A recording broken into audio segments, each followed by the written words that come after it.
Sorry for the delay. My name is Dan Pitt. I'm with MEF, which for the first 15 years was the Metro Ethernet Forum, developing service definitions and specifications and certifications for carrier Ethernet as a carrier service. Now expanded way beyond that to different transports, but for agile, assured, and orchestrated services. And the trend in telecom is very much in this direction, which I will talk about. This is my 7th OCP Summit in a row. So I'm always happy to be here and see what's going on. And I will tell you that I was a little bit incredulous yesterday when Cliff Grossner was showing the market penetration of the non-board OCP market, the size of it, and it was like 2% or 2.5%, and in 2022 it's going to be 5%, and I'm like, why isn't not 55% or 75%? Because I think this is the direction we will all be following. So what I want to talk about today is some particular examples of telecom operators using white boxes. That's a pretty generic term. It doesn't mean that it's an OCP white box, but it's a step in that direction. MEF represents, I don't know, 120 or 30 telecom operators from around the world, plus 100 vendors. And it's all the big ones, but also people in the Philippines and in Malaysia, and Indonesia, and Netherlands and Austria and Alaska and all kinds of places in Africa as well. So this is a very large and broad industry with a lot of different levels of experience. They are all, however, feeling the same pressures to modernize, and that's what I'm going to talk about a little bit.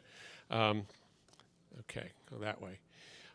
Sort of what things have been like, and if you saw the presentation this morning by AT&T, ONF, and Flextronics, you'll have gotten some of this picture. So I'll talk about what it has been like, where things are going now, these two particular case studies involving white boxes in a part of the network that no one has talked about yet, and then sort of where we go from here. So as they described it, as you probably know, the telecom industry has been doing the same things for kind of a long time. They buy branded hardware with bundled software. Enterprise IT operations have been doing this as well, but perhaps even a little bit less so than the telecom industry. Management interfaces are unique to every product. So they have keep the number relatively small. They have big vendors that supply a lot of the products, and it's very labor intensive. None of this is programmable, so that really limits the variety of services that any one operator can offer, because it's built into the boxes that their competitors buy as well. And then the reliability, they talk about 5 nines of reliability. That's per box. Nobody talks about what the service availability and uptime might be. And that's where companies like Facebook and Azure, they keep your service up, and they don't care about the failure of the individual boxes. That's totally 180 degrees around from telecom industry. So the result is that the networks are brittle. They're very hard to change. There is not enough service differentiation. They all offer sort of the same things. Costs are very high. Management is complex. And the net result is that if all they're going to end up doing is transmission, there's no value in that. There has to be service differentiation at a higher layer. And so this is the future we're trying to help them with. So the new direction is to adopt all these innovations of SDN, NFV, cloud, disaggregation, and open source. And the way we help them do that is through a new framework and architectural structure of their networks that involve their own networks, interface to their enterprise customers, and interfaces to their partner operators. If you have a business, here in San Jose, and you need to have some kind of a service connectivity to, say, South Africa, your local operator here does not have a footprint in South Africa, so they have to go with others. And they can set these things up, and they do it today, but it takes 3 to 6 months. We're helping them do it in 3 to 6 minutes. So the way we've done it was we've created these abstracted parts of the network at well-chosen points, defined reference points between them, and define them with APIs. And the APIs I'm not going to get into, but we define them in pros, in information models, in data models, and in SDKs. So we put them out as open source before we finalize them. And the new direction has to include a software-centric mindset, and that's the hardest thing to overcome because it impacts a lot of things and it disrupts what I've listed here. The supply chain is very different now. And that, as I understand from talking to Cliff this morning, this is why the OCP penetration is still just a few single digit in percentage points, because the whole supply chain has to be changed. The employee skill base will be very different. You'll need more software skills inside your telecom operator than you have today. And companies like Facebook have these skills. It's part of their DNA. It's not been the same in telecom. System integration is now required if you're going to buy disaggregated hardware and software, not to mention open source. And someone has to do that. And the jury is still out on who that will be. Service creativity is disrupted, but in a positive way. They can now write their own services, their own software, unique to them. And companies are starting to do this. So this will be a benefit. And service placement is more flexible now. As you've sort of heard this morning, there is stuff going on in the core, there's stuff at the edge. It can be distributed now, and it will have to be distributed as you go into services that require, say, lower latency or higher bandwidth for shorter distances, and at the edge and in the cloud both. So disaggregation is kind of what drew me to OCP, and I first approached in 2011 when John Knieve was at Facebook and kind of overseeing this. I thought this is a great idea. We should do this in the networking part as well. So disaggregation comes in these forms, and I spent about 6 or 7 years working on SDN, in which we separate the control software from the forwarding hardware. Right now they've been embedded. You buy a router or switch and they know how to do the Mac learning and switching, or they know how to do OSPF or BGP or even RIP, and it's all built in. The control and forwarding are together. So with SDN you separate them logically. With NFV you sort of separate them physically by taking the software and putting it in a software module in a server instead of in its own appliance. And some of the initial incarnations of NFV said, well, we're going to take this appliance, we're going to move the software out to a software-only appliance. That does not go far enough. NFV is network functions virtualization. You combine the two, and what you get is software that's not only separate from the hardware, but also remote from the hardware. It doesn't have to be inside the box in the network. Switching has to be in the network, but control does not have to be. So once you've got separate software, well, it's going to run in an ordinary server. It doesn't have to be in an Cisco iOS operating system environment. It can be in a Linux operating environment or a Windows operating environment. It's really your choice, and ordinary programmers can work on it and write it. So this has now reached switches. The OCP switch project is showing this to be the case. You can take a Linux server, put some switching chips in it, put ONI and download whatever software you want as a control plane. And you now have a white box switch. So the separation of software has given you the ability to put much of the operation of telcos in a server. Now, when you have remote software in servers, and it doesn't have to be at every point in the network, you can cluster those servers, and guess what you have? You have a small, medium, or large data center. Well, once you're talking about implementing anything in a data center, why not adopt the OCP model for how data centers are run? This is how things will be run when people kind of figure it out. So the topic I wanted to talk about today is the Universal CPE, Customer Premises Equipment. This is equipment on the customer premises. We heard this morning about stuff in the core of the network, the core or the central data center. Or at the edge. It's out in the radio access network in TIP. It's in the optical transport, out in the front hall and the back hall, or backhauling all the way back to the core. This is none of those places. It's not the core, it's not the edge, it's not the transport, it's at the customer premises. And so the universal customer premises equipment is supposed to be a universal appliance instead of having at the customer premises something that does your voice, your video, your data, your private line, your internet access. These were all separate boxes. And this is just economically unviable and impossible to manage. So the Universal CPE becomes really a microcosm of what we've already talked about, separating software from hardware, control in a server, and disaggregation of all of these components. So what you want in a Universal CPE is hardware a processor, network ports, and what are called VNFs, virtual network functions. When you take the functions out of a box and put it in a server, it becomes a virtual function, and these network functions are called VNFs.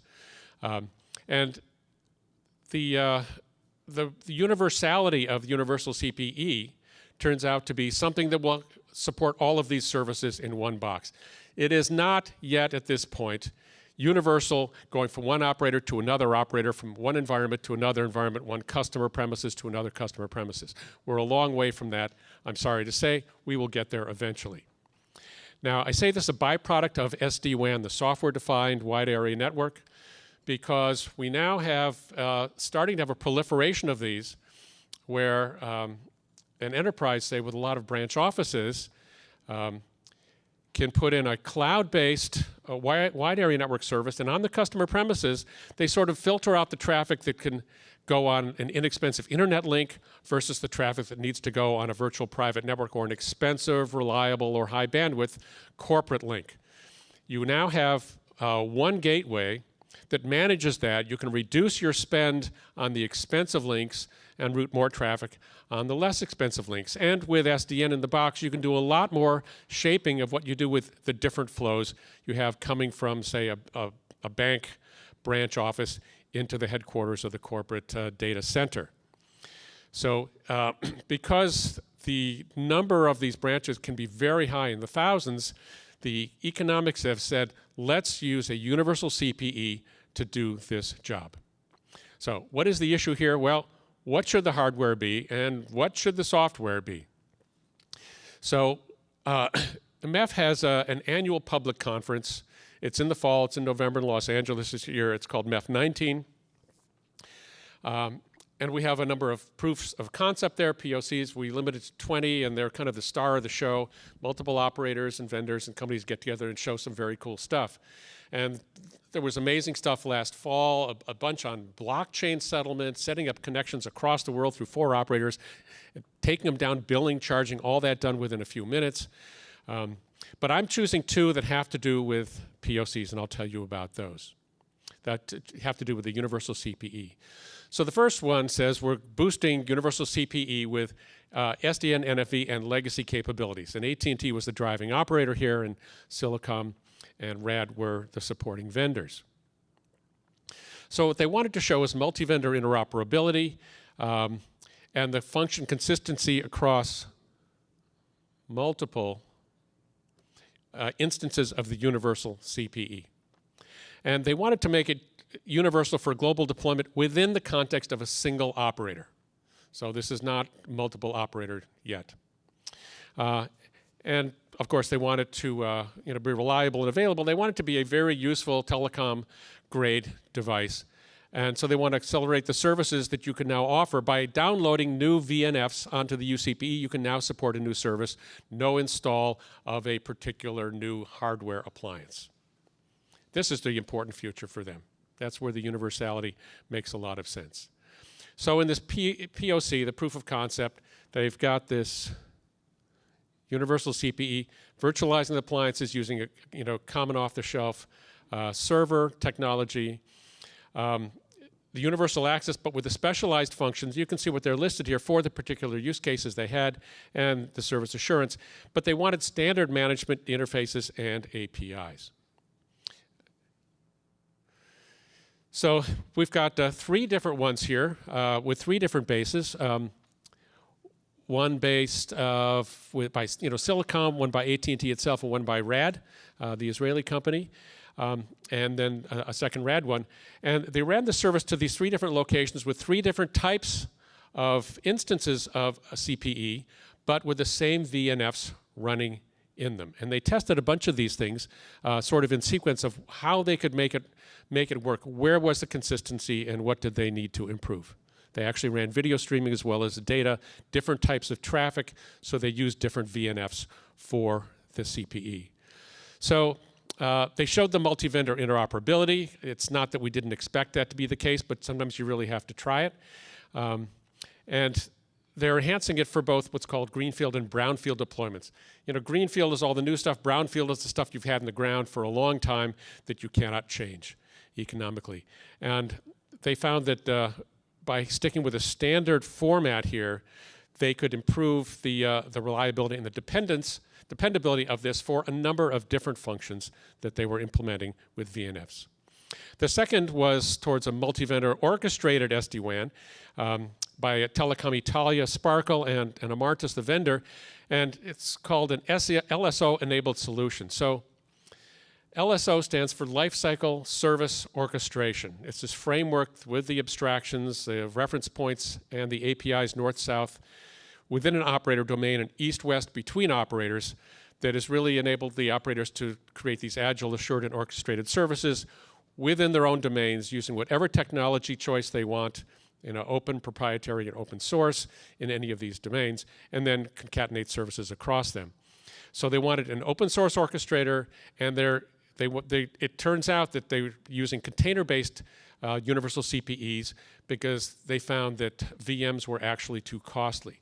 This is a language we don't normally use in the telecom world, containers versus VMs. It's so foreign. I just came from a meeting of the Linux Foundation earlier this week, and there's a whole new vocabulary there that I haven't heard very much about. My colleagues back in most of these telcos have even less exposure to it. This is a culture we're going to have to learn. So MEF is producing the first industry-wide SD-WAN specifications for service definitions, followed by certifications of the services and products. And so we've defined these different components of the edge and the gateway, the SD-WAN controller, and the service orchestrator. Now the subscriber web portal, that's part of this larger framework of how the subscriber indicates what it needs from the carrier, and it goes into the BSS. But then below that, we have a service orchestrator function that's independent of the transport. So you're not going to have a different one for Ethernet or Wi-Fi or 4G or whatever it might be, or just dark fiber. That talks to the SD-WAN controller or SDN controller or transport controller through an interface north-south that we call Presto, and we're defining that in pretty precise terms. And then the orchestrator, the controller will talk to its edges however it needs to do that. We don't get involved in that at this point. So this is the framework that they wanted to adopt. So here they have a single Presto interface from a single orchestrator to a number of different SD-WAN examples from all these different vendors. And one of the challenges of many telecom operators who've gotten so much interest in SD-WAN, their enterprise customers want it, they're deploying it from a number of startup and established vendors, but they have multiple SD-WANs inside their own network. They all operate differently. They've had different management and control interfaces, and this has been a nightmare, especially if they'll acquire something new or merge divisions or merge companies. So we have a project in MEF on SD-WAN. We're getting the community to adopt the Presto interface as a standard API. It's also being built into ONAP and some of the other open source projects. And it allows the controller to orchestrate services across a number of different vendors' SD-WANs. So they wanted to use Universal CPE for this SD-WAN service using Presto. I don't know why it does this, but it's better than what it was doing before. They've built containerized Universal CPE. This is based on experience, and then they're using Tosca for orchestration. So the reasons for this are kind of obvious. They want their customers to have the flexibility to choose the services and the implementations that make sense for them with the capabilities that fit their particular use case. But they wanted to leverage the commonality of the Presto API and the other elements of the LSO, Lifecycle Services Orchestration Framework. So they built this implementation here. You can see using Tosca for orchestrator. They're using OpenFlow with OVS. They're chaining VNFs. That's where you have a number of them and you have to operate them in a particular sequence. For example, you might want a firewall before you have some kind of a gateway and so on and so forth like that. They used Open vSwitch, as I mentioned. They're using Docker for the containers. These are all actually pretty new experiences, but this Universal CPE is a commodity server, off-the-shelf server that they were able to program with this open source infrastructure inside. So what did we learn? Well, we learned that the white box seems to be an improved idea over buying branded, brittle, unprogrammable hardware and appliances. As a vendor-neutral piece of hardware to run multiple VNFs, it's really ideal for adding different functions without having to change appliances. And by using a common off-the-shelf PC, they have a lot more flexibility about who can actually program it as well to do what they want to do. It's not just a cost saving in terms of the device, it's also a saving in terms of how it's used. So the Universal CPE is turning into be a very critical component for managed services across all the customer sets of a telecom operator. It will be essential for being able to add new services just by downloading software rather than having to go out and with a truck and expensively put in a new appliance that's dedicated to that service alone. Now, because these are operating in customer environments, they're pretty constrained regarding noise, cooling, power consumption. And this is the reason this particular second POC used containerized VNFs rather than VMs for the VNF hosting. What I will say is that the hardware specs were not really understood. They picked, let's just get something, get it running there. They haven't figured that out. Now, it's very cookie cutter inside the data center. As you move to the edge and have a cluster there, it's more and more understood. The Universal CPE is not well understood at all. And in fact, I've talked to some of the ODMs out here that make them. Every operator has its own unique requirements for the hardware for a Universal CPE. So it's not at all universal across the operator community. So my last slide, where are these things going? Well, I think the white box will be an increasing fact of life for the operators. It takes weaning them away from their traditional vendors, their supply chains, and the people who are used to doing that. That's a process that takes time. And as far as defining the white box requirements, this is going to take experience. And we're getting it through things like the POCs and the experimentation that they are doing. So the data center, you guys at Facebook know how to do it. The operators don't really know how to build a data center. They're increasingly looking at using these public cloud data centers to run some of these services in. And I think that's a fascinating option for them to consider.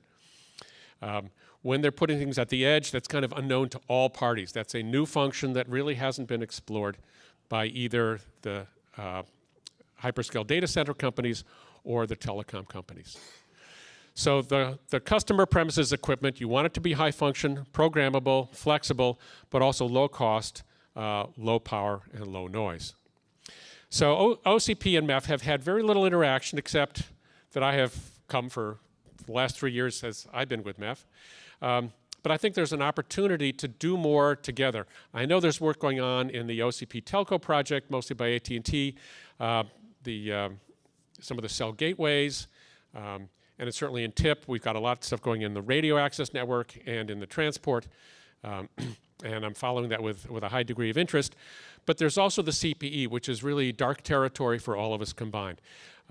So I am doing what I can inside MEF to make that community aware of the work going on in OCP, and I'm hoping to help the OCP community learn about this other dimension in the telco world that could benefit from everything that that OCP is doing in disaggregation and standardization of open hardware. It concludes my remarks. I'm happy to answer questions if we have time, or I can meet people after the next presentation because I want to hear Netronome. Sorry, we did lose a little bit of time at the beginning, but please help me thank Dan for speaking. Thank you.